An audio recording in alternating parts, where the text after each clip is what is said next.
वाटतं तर हे निषेध करणे, एखादा निवेदन देणे, एखादा पोलिसांना कारवाई करणे सांगणं हे आता बस झालं. हे असे जे नराधाम असतात ना, यांना रस्त्यावर चिरडून मारलं पाहिजे. कायदा गेला उडत. मी बोलतोय, जबाबदारीने बोलतोय, एक लोकप्रतिनिधी म्हणून. महाराष्ट्रामध्ये बदलापूर या ठिकाणी झालेली जी घटना आहे,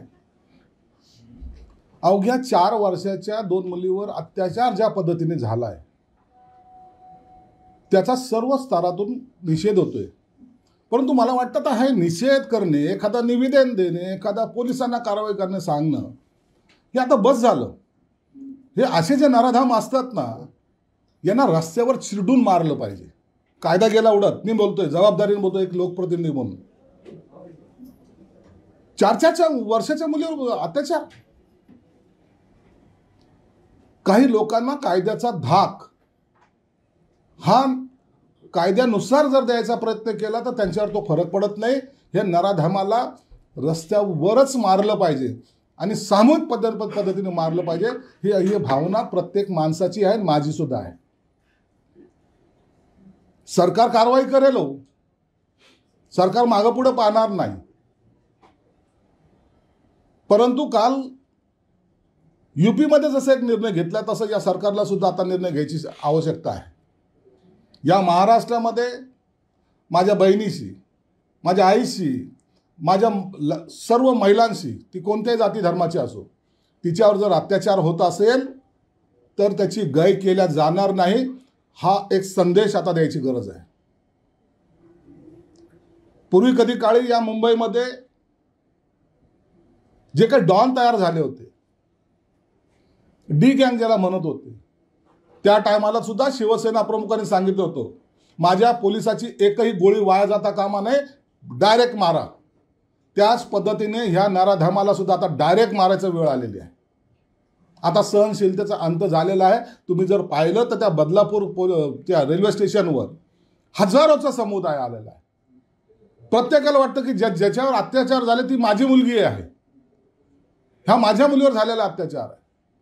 आणि म्हणून अशा या गोष्टीला कोणीही, हे बघा, राजकारण करू नका. हो, राजकारण करू नका. तुम्हाला निवडणुकीमध्ये काय कशा करायच्यात करा, निवडणुकीमध्ये काय कोणाचे कपडे उतरायचे उतरवा, परंतु ह्या गोष्टीला सर्वांनी एकत्र आलं पाहिजे. ही तुमची माझी सर्वांची जबाबदारी आहे. मग कोणतरी काहीतरी स्टेटमेंट देतील, लाडका बहिणीचे काढलंय, मग आता याच्यावर काय बोलाल, यांची सुरक्षितता करा. अहो, स्वतःहून त्याच्यात इन्व्हॉल्व व्हा. आम्ही तुमच्या बरोबर आहोत. जर असा नराधम जर भेटला ना, त्याला ठेचायचं काम जर पडलं तर पहिलं सुरुवात आमच्यापासून आम्ही करू. परंतु याला हायगय केल्या जाणार नाही, यांना माफ केल्या जाणार नाही. ट्रॅक गतीने हा केस चालेल, त्यांना सगळं काही त्याच्यावर त्यांना सजा मिळेल. परंतु समाजामध्ये असे समाजामध्ये असलेले जे काही घटक आहेत, जे समाजाच्या चांगल्या वातावरणाला खराब करतात, त्यांना माफी नाही म्हणजे नाही. ही भूमिका या सरकारची तर आहेच आहे. परंतु सर्वसामान्याचा जो आज जन आक्रोश आपण त्या स्टेशनवर पाहतोय, मला वाटतं हीच एकता ही या महाराष्ट्राची आहे, हीच तुमची ताकद आहे. आणि शक्य जर तुमच्या हातात जर तो आरोपी भेटला ना तर ठेचा त्याला. काय होईल ते होईल. कोणी म्हणतील की कायदा सोडून बोलतायत. हो, बोलतोय. आम्हाला अशा घटना या महाराष्ट्रात नको आहेत. अशा घटनेला आम्ही कधीच पाठिंबा देणार नाही किंवा अशा घटनेत जो करेल त्याला आम्ही सोडणार नाही. ही आमची स्पष्ट भूमिका आहे. चीड येते सर्वसामान्य माणसाला, याच्याबद्दलची जी काय आक्रोश आहे ना, तो आता व्यक्त झाला पाहिजे. आणि म्हणून यासाठी कायदा हातात घेतलं तरी गैर नाही, असं माझं स्पष्ट मत आहे. सरकार पातळीवर काय कारवाई केली? सरकार सरकारचं काम करेल. सरकारने त्यांना दोघांना अटक केलेली आहे, त्यांच्यावर फास्ट ट्रॅकने हे चालेल, सर्व चालेल. परंतु अशा लिंग पिसाटर लोकांचा खरं तर आता त्याला शब्द नाहीत. वाटेल ती कठोरातली कठोर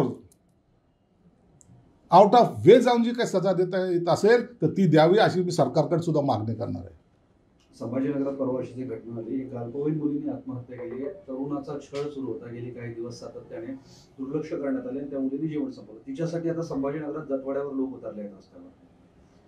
या घटनेचं जे पेव फुटायला लागलेलं आहे, काही आरोपींना किंवा अशा मानसिक विकृतीच्या लोकांना जो आत्मविश्वास त्यांचा बळावत चाललेला आहे, त्याला कुठं पायबंद घातला पाहिजे. एक धाक पोलिसांचा निर्माण झाला पाहिजे. मी पोलीस अधिकाऱ्यांना सर्वांना विनंती करणार आहे, हे जे आहेत ना, यांना आज जर मोकाट सोडलं तर हे महाराष्ट्रामध्ये हैदोस घालतील. महाराष्ट्रामध्ये अशांतता याच्यामुळे निर्माण होईल. म्हणून सर्व चोरी करणाऱ्याला एकदा बाजूला सारा, डाका टाकणाऱ्याला एखादा बाजूला सारा, परंतु असे जे आरोपी आहेत त्यांना पहिला त्यांच्या हातात हातकड्या आणि पाठीवर ओळ व्यवस्था त्यांना त्यांची धुलाई करा, एवढं तर मी आग्रहाने सांगेन. या मुद्द्यावरून आता लाडकी बहीण सुरक्षित नाही असा एक आरोप सुरू आहे. आणि लाडक्या बहिणीपेक्षा लाडक्या बहिणीच्या लेकींना वाचवा. मला यामध्ये मी हात जोडून विनंती करतोय विरोधी पक्षाच्या अनेक लोकांना, कृपया याच्यामध्ये राजकारण आणू नका.